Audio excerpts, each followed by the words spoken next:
Hello welcome back to మన కమ్మటి రుచులు. ఈరోజు మనం చాలా రుచిగా ఎంతో సింపుల్ గా తయారు చేసుకోగల స్పెషల్ పులిహోరను తయారు చేసుకుందాం. పండుగలు, శుభకార్యాలు లేదా ఇంట్లో ఏదైనా ప్రత్యేకమైన రోజు ఉన్నప్పుడు ఈ పులిహోరను తప్పకుండా ట్రై చేయండి.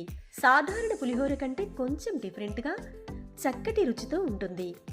ముందుగా ఈ పులిహోరకు కావలసిన పదార్థాలు చూసేద్దాం.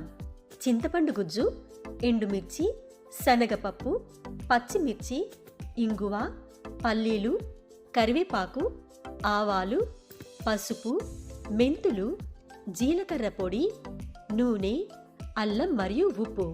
ఇప్పుడు ముందుగా మనం రైస్ని ఉడికించుకొని చల్లారిన తరువాత అందులో కొంచెం పసుపు, పచ్చిమిర్చి, కరివేపాకు, ఉప్పు మరియు ఆయిల్ వేసి బాగా కలుపుకొని పక్కన పెట్టుకోవాలి.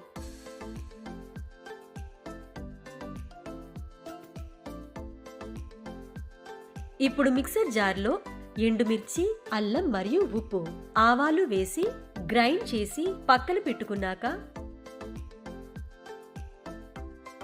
ఇప్పుడు స్టవ్ ఆన్ చేసి పాన్లో 3 టీ స్పూన్స్ ఆయిల్ వేసి బాగా హీట్ అయ్యాక ఇందులో కొంచెం ఆవాలు, మెంతులు వేసి చిటపటలాడనివ్వండి.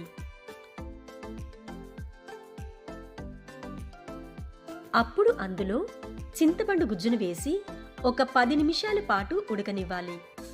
ఉడికిన తరువాత ఇప్పుడు అందులో జీలకర్ర పొడి, ఇంగువ మరియు మనం పేస్ట్ చేసి పెట్టుకున్న ఆవాల పొడిని ఇందులో వేసి బాగా వేగనివ్వండి.